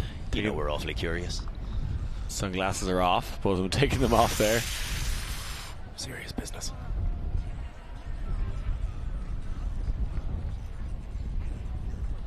Just the 9-10 was fast, and like he felt like he threw it at the 9, so like he thinks there should be. I think I was pretty generous with 7, 8, 9, and then I said 10, and he threw it. こっちはちゃんとゆっくりやってたって。 So, if you're not going to come to an agreement, neither of us have a perspective. We're both too far away to hear this. We'll contest, send it back. So this will be a contest, fast count. Contest, fast count. I'm doing the hand signals backwards. What's stall? A little self-report from the game advisor Kate Dare there. It's coming in on stall 8 as it is a contested stall out. I was impressed with hand signals. I thought they were fine. Communicated what's going on. I'm always proud of myself when I get the hand signals right. Just able to get that one off in time. You knew Marguson was going to sell out on whatever the first move was. Mutsuhashi able to collect it. Nishizaki goes flying through the air, and that's all he catches. Nagai with the pop to Hamada, but it was always just a bit too high. That's going to be an accepted foul immediately. Davis Toth, good to see him back out there. Yeah, he was in hot pursuit there, but just didn't really have a clean angle to attack the disc. He was coming in faster, but the Japanese player had position, so an accepted foul. Hamada goes around Mutsuhashi. Scoops it over the top, and that is a thing of beauty to Nagai. Another score. And once again, they move within 1, but they can't close that gap lead. Let's see what they can do with this D-line opportunity. As we saw this one getting high in the stalk, and again, this elevator backhand is not something you really associate with Japanese Ultimate, but a lot of teams doing it here. It's a very smart throw if you can measure it right with the wind. The sun's starting to set here in Logroño, Spain, and opportunities running out for Japan to get a break back. They'll need to break twice to win this one, but they've shown they've been able to do it. And the Japanese O-line haven't turned over yet in this half, so they've really cleaned up there. That's only half the battle. The other half happens on defense. They got the one turn, a little bit of a throwaway. I don't see Shigley making that mistake again. Now, Japanese are very good at making small adjustments to their zone, so a similar mistake, perhaps within a different hat, could show up in the remaining exchanges. So have a look at some of the organizers. Deeply indebted, Max and Karina, thank you so much. Local organizing committee head, and of course the one behind Wifta. Yeah, you can be very proud of the tournament they can put on. Max living here in Logroño, Karina jet setting around the world to make sure all the events happen. That makes it sound very glamorous. It's not. It's really not. It's a lot of work. DeBrew goes back. And now across to Nielsen. Has Kurahashi. Decides to fake through the center a few times instead before popping back to Shigley. Shigley back to Nielsen. Nielsen has Suzuki and Zhang on the far sideline. DeBrew now comes through. Suzuki clears out. Nielsen, they're trying to move around these front jaws of the zone. Suzuki going to his knees to get that and throwing that one all the way around. Fantastic throw. Nielsen there wants to keep the good times going. And yep, that's going to be caught for Zhang. And then fantastic presence and practice, and once more it is Zhang, Alicia Zhang with the score, Emily Zhang with the assist. Alicia Zhang is nigh unstoppable in the end zone. What a game from her. That's her 4th goal of the match. Absolutely brilliant, Lorca, and looks like a Japanese player is going to come in and steal that one, but yet again getting out in the front. You can see how focused this Canadian O-line is. They're here to play ball. They're here to win this mixed division. None of the Canadian teams last time out meddling at all across all 3 divisions. That's not going to happen this year. You can see some of the backroom staff for Canada. I believe that's Bryn, who was doing some work with the spray gun earlier on this week, and I happened to be running past and was happy to give me a little cool down, and it's needed. A lot of people here with the spray guns, with their ice packs, the ice towels, you know, any way to cool down and give you an edge against your opponent. The Canadians have done a fantastic job of developing an edge through their preparation. They've taken on some of the best teams that the West Coast had to offer, including an amalgamation of Brighton Sockeye, BFG twice, USA World Games and Mixtape to prepare themselves for these exact situations. Kill the game. We're 2 points up. There's just over 10 minutes left. There's a very important quarterfinal berth. They're forcing them to play quickly. Shigley wants to go right back at it. It's another power line. Zhang, Nielsen, both flow through. Neither force it. Kurahashi back to Shigley. Japanese focusing on the end zone defense for now. A little bit of a gender mix match, and Shigley just takes it all over, but it's too far ahead. Hamada comes through and steals it away. Fantastic presence of mind and presence of body. Mutahashi. I felt like that would have been the game winner almost.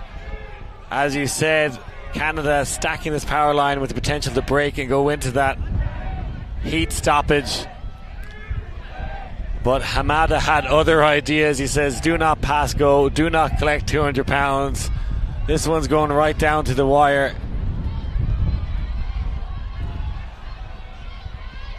as we jump out of the frying pan and into the fire in this tournament. Thank you so much for joining us on YouTube. But the action is only going to pick up. There's only one place to see it, and that is Ultiworld.com. Make sure you get your subscriptions. There's so much still to come, including the quarterfinals of every single division. Got women's power pools tomorrow as well. Those will go straight into semi-finals, so are in effect quarterfinals. 3 days of top quality action still to come from Logroño, Spain. And what a performance both these teams have put on for us. I said one of them is going to face USA in the quarterfinals. So somebody's not making it to the semis. A good team isn't making it there. Could be USA. Okay, so Kat, I just want to catch up with the guy. We're going to just try and eavesdrop a little. Okay. Sorry. Would you like some rules clarification here, Canada? Okay, so in the case where the two teams can't agree where the position should be, we split the difference. Okay, so if you think you should be next to him and she thinks you should be over here, if you can't resolve it, we're just going to split the difference. Sure, I guess that's the way we're going to do it. I don't think she's going to change it.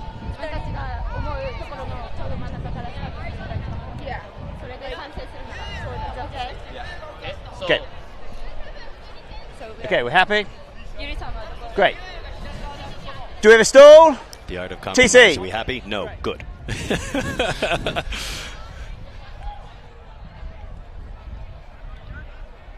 This is still a long way to go.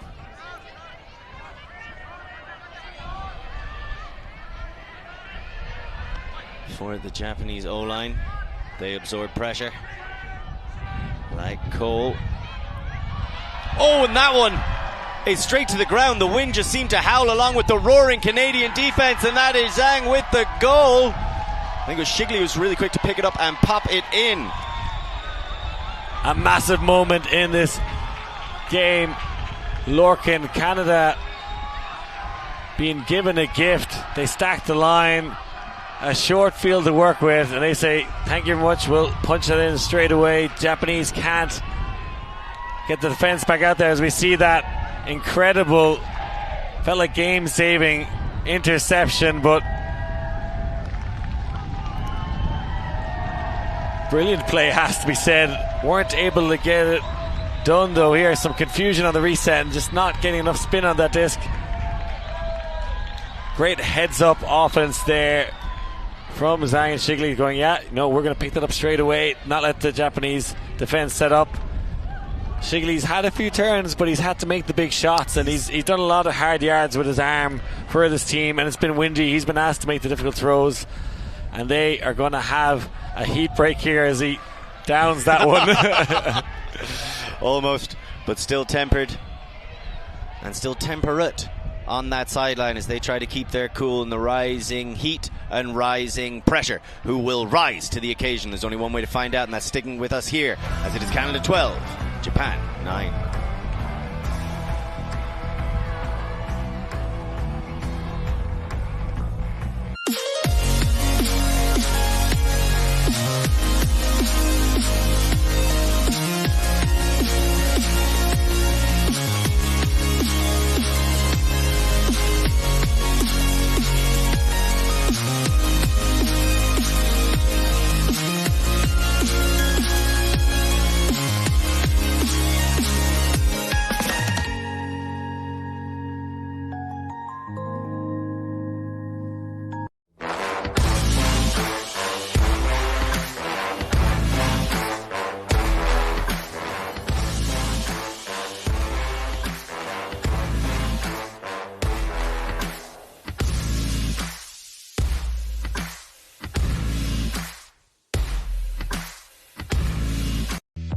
The 2025 club season is upon us, and Ultiworld is bringing you all the action. Ultiworld is the best place for live video, news, highlights, and analysis of your favorite teams and players. Make sure to subscribe for our extensive live coverage of the USAU club season, including the thrilling club championships in San Diego in October, exclusively on Ultiworld.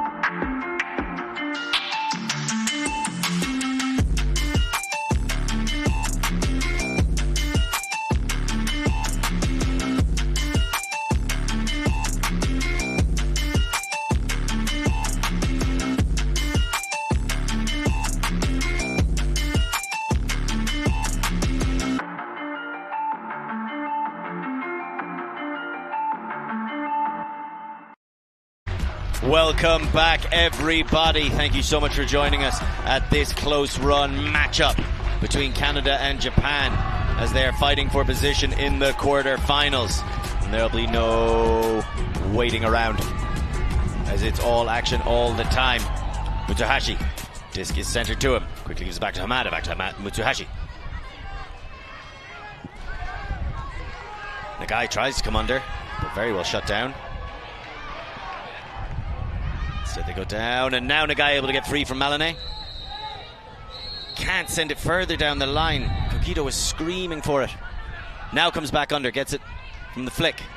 Sends it into Kurakano. Kurakano launches all the way around, and that is a thing of beauty. Fuyu Niida with the goal.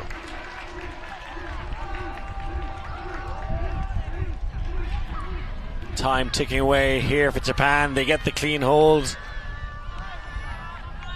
which was much needed. And interesting, looking at the stats here, Lorcan, you know, Canada had 3 breaks. 2 of them came on the point before heat stoppage, where they stacked the line. And you talk about that game management and having to use that effectively, and it feels like a different game almost with those heat stoppages. Feels like quarters.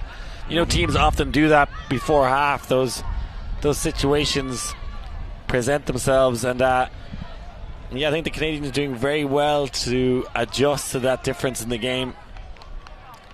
And things heating up here as this game comes to a crescendo. Japan find themselves in the pressure cooker. I love Japan. I got to spend some time there at the Asian Championships in Shirahama, and love the food, love the people. Such a brilliant experience. The Asian Championships are back there again, actually, in September, and if you ever get a chance to go to Japan, play some Ultimate there, take that chance, because it's such a lovely experience. See right now, perhaps lovely isn't how they describe this current experience, but is what they live for. And if you love that Ultimate life, there's few better videographers, photographers of it than that man himself. Nate, I don't want to take a run of that surname live on air. Yeah, there's a cheat code for it, right? So do you know where it looks like a koala? It's just Koalovic. That's not right. I made that up in Australia. When we were in Australia, we were holding actually koalas together, and I was like, there's a striking resemblance here. So I'm petitioning for his name to be changed to Nathan Koalovic. It's Kalakovic, which is not how they pronounce it in Croatia, where his heritage from. He's actually played for Croatia. Not many people know that. At the European Championships back in 2015, the only Croatian team I've ever seen exist, Nathan Kalakovic was there. They were calling him Nathan Kalakovic, I can guarantee you that. But he goes by Kalakovic. He's not the first Canadian to butcher a European name. Shout out to Brian Gissel, who might be watching here, Vice President of WFDF. Like, we leave them to their business.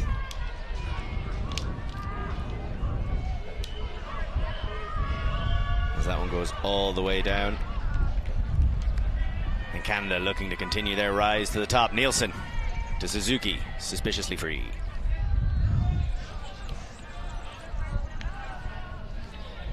It looks like just match defense here from Japan in the latter stages, trying to put pressure on Canada. The wind trying to put pressure on that catch. The Bro was even to it. The Bro goes back.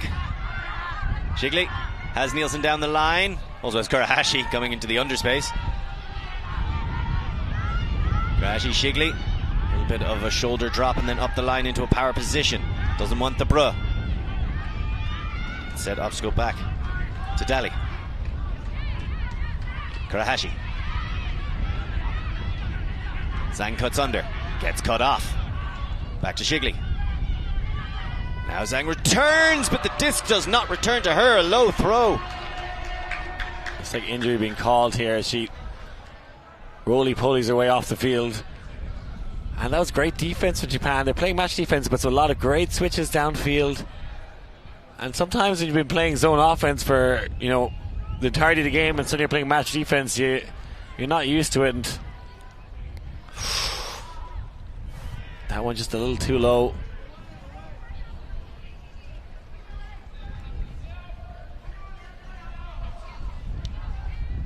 So it looks like it will be Emily Zhang coming on for Alicia Zhang. Emily Zhang really growing into the latter stage of this game. Showing up in the second half, I think both her goal and her assist came in. Stepping up when she's needed most. It's a real defining characteristic of a lot of players on this Canadian side. A man whose name we keep saying today, Suzuki, doing exactly that as well. Not sure why this discussion is taking so long. Maybe Japan just taking a moment to bring on a sub as well. Yeah, it looked like it was Takahashi coming off.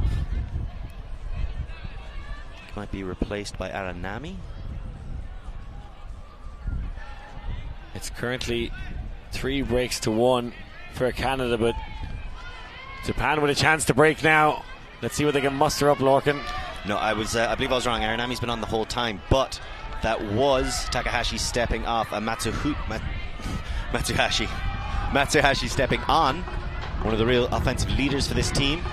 So nice smooth move. Center to the back. It's just a bit of conversation about how Sojima dumped that and tore back off. He's fast. He's very fast. Toth on the mark. Sojima, they might be looking to just send it right back to him. Yes, they are, but it's not going to get anywhere near 3 Canadians in the area, and the disc wasn't. Yeah, the female matching players for Canada saw that coming and peeled off, and there was a poor choice in the end. I think they might have looked at it earlier, then it was a stoppage, and everyone kind of had an opportunity to see what was unfolding. So now Debreu comes under. Nielsen throws it all the way around. Great feed on the sideline. Might be a call for out of bounds. Nope. Looks like we're going to get right back to it. Debreu inside. Zhang.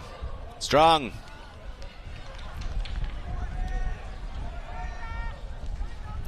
Matsuhashi. That was a bad bid there again. You can see when the pressure is rising, you just want to keep your cool in terms of controlling your body. Zhang back to Nielsen. Nielsen down the line. Kurahashi held on to it. I thought that was a drop. Back to Nielsen. And Nielsen really stepping up as well in this moment. Marshalling their offensive line. Zhang.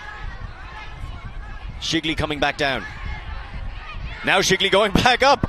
And despite the bidding attempts of the defense, Shigley just sets it up, puts it on the floor. Puts it on the floor. He's putting it on looked a platter. good when he came out of his hands. It looked at the right edge and then just faded away. That has happened a few times in these conditions. And the soft cap is on, so it's finished to point, add 1, I believe. Will it be a game to 13 or a game to 14? Matsuhashi wants to close that gap.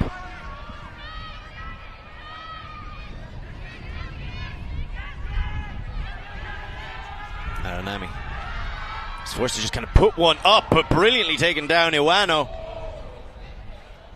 That was just a stall 9 bailout. Threw it downfield, hoping someone would come up with it.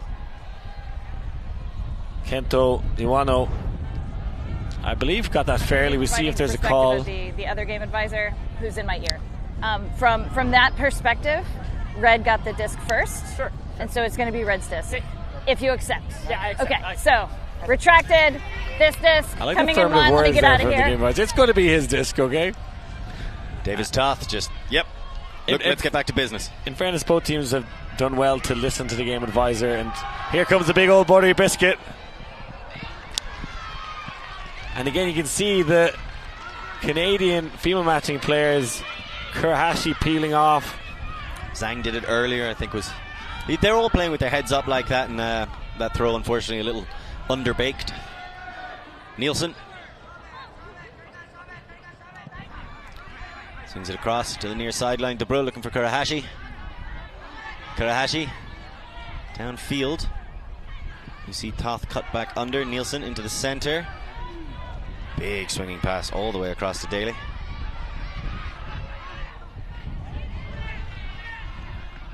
Zhang. Kurahashi comes under. Collects. A difficult pass to Debreu. Former teammates, both silver medalists back in 2022 at the World Club Championships. Nielsen across to Kurahashi. It looked like it took a tap, but not too much. And that's a big goal. Shigley reverting to a cutting position and getting rewarded. 13-10, game to 14. The Canadians get it done on their third time of asking. Much better offensive possession there. A real grind, particularly in this wind. Relying on their stars in this moment. But I think the big thing was Japan put a lot of pressure, got to this twice, but only really looking deep there. Male matching players.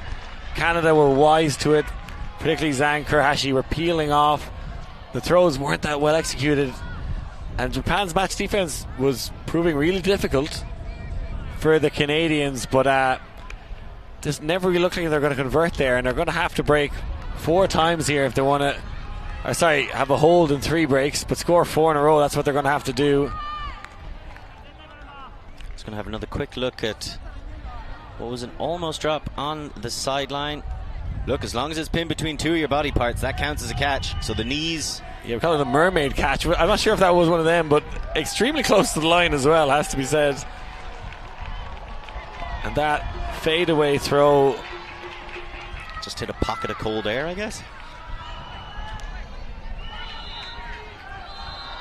That throw again. Form looks nice, but function not so much. And this game has the energy of a knockout bracket game, but both teams are still in contention regardless of the result. But one of them is going to come up against the juggernauts of China, and the other one's going up against the juggernauts of the USA. As right now Japan not willing to say goodbye just yet. Matsuhashi goes down the line, shoots, trying to go around the defense, and does so. It's another fantastic grab. Fuyu Niida stepping onto this O-line in the second half and making a big impact.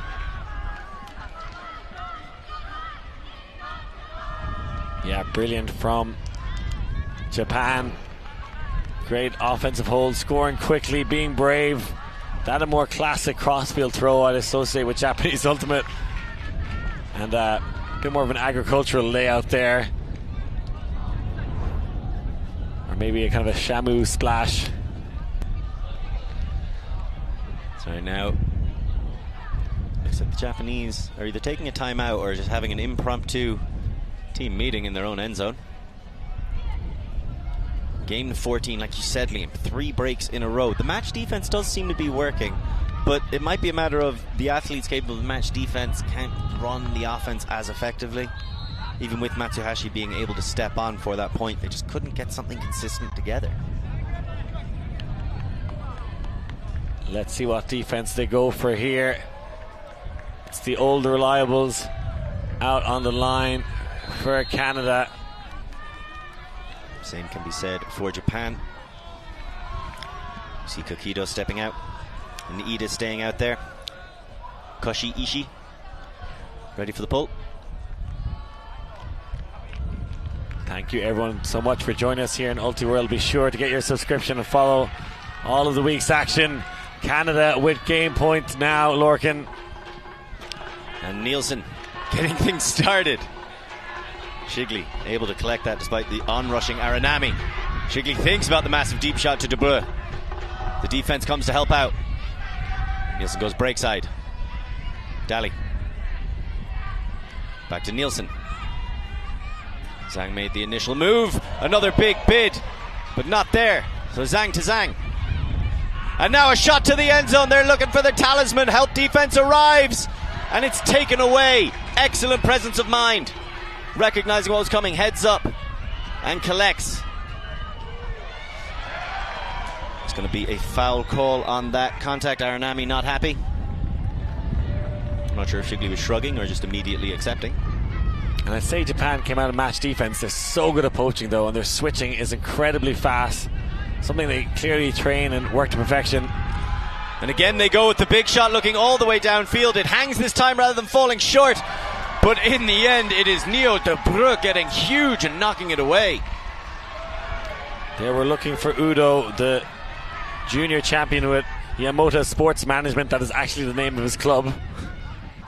Zhang, disc in hand, looks for De Bruyne. Zhang makes a move downfield, come back under, collects. That's Emily Zhang.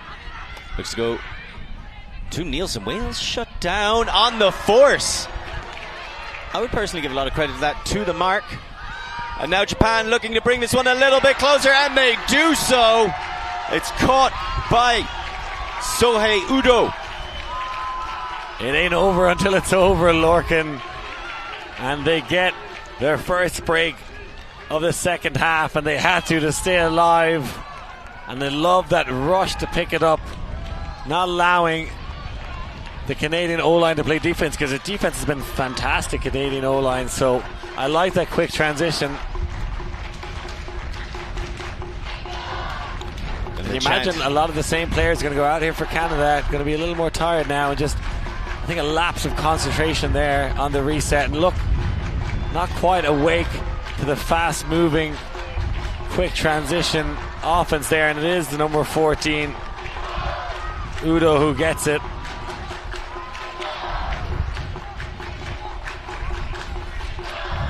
I do wonder, with their power lines, do you go power line again now to try and finish it, or do you go, I suppose it is the O-line that is largely their power line, or do you try to keep something back just in case you do find yourself in a universe situation? You don't want to run the same crowd out, I mean they are, but you don't want to run the entirely same crowd out that many points in a row. I believe they still have a timeout as well, Canada, and you can use it within the cap. That's the rules. You have 2 timeouts per game. Use them whenever you want. None of this floater stuff or other things. It's pretty straightforward, the rules now. So they have that, but it's certainly people like Peterson who's played a lot of D-line to come on the O, or I'm sure if someone's feeling tired, they'll get him out of there.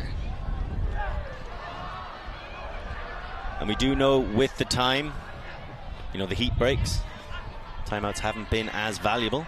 Team's happy to hold on to them until later. Shigley swings. Defensive pressure coming around the corner, but not quite enough and not quite quick to get there. Toth back into Shigley. Shigley swings over. Daly. Zhang. Right now it's just Alicia Zhang, number 5, out there. Shigley collects. Swing around to Nielsen.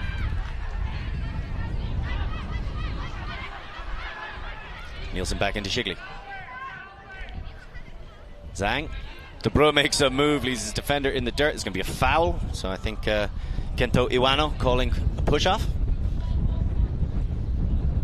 Not sure what exactly happened. Maybe standing on his toe, I'm not sure. We're about to get a very calm explanation.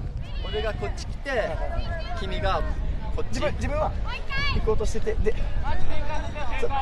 当たって結果的にだけど自分が押された形になってるから、まあそのでも元から行ったところでは当たる位置にいたんで、それがファウルになるかな。いや、押してないと思うんだけど、じゃあまあこれ。Okay, we're gonna foul contest. Great.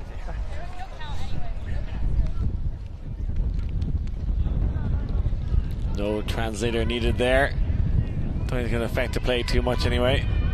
Zhang looks down the line and overthrows. It goes behind the intended receiver, Davis Toth. So, Japan jumping on the sideline, trying to sprint. That's a foot block. What a response. Daly says, no, we're not doing this again. He's going to have to shower twice after this game, Lorcan, because that was filthy. What a play to make at this moment in the game. Shigley centers. Kurahashi. Mrs. Daly on the pop. Mrs. Shigley on the second pop. Finds De Bruyne right outside the end zone. This could be the moment. Looks, finds, and who else but Kurahashi gets the crucial goal. Canada 14-12, the winners. And they will face China in their quarterfinal matchup. What a fantastic game. Lorcan, brilliant from both sides. Japan went down swinging, and look, they'll have a fantastic quarterfinal to look forward to. They have to play the USA. Those USA-Japan mixed games, oh, so much fun. That, sensational. You can see what it means to him. Take a bow. And in the most important moments, look to your best player. Has that little jump cut. I'd also like to point to Nielsen's cut and how quickly she got in and got back out. A lot of other players would come in and stand there for a half second, allowing their defender to poach. That doesn't happen. Nielsen is in, out immediately. Clean, quick cutting to great effect. So Canada get the win, but as you were saying, Liam, neither team out of this tournament. In effect, both make the quarterfinals tomorrow. The power pools, top 2 in groups of 3, go through to the quarterfinals. So with both these teams having wins over Great Britain mixed, they can sign them to the 9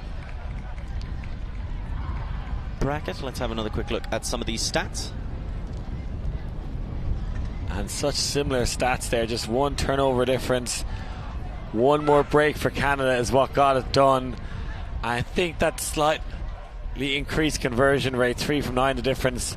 And that was their O-line defense, I think, actually from Canada as well. We saw them peeling off at times.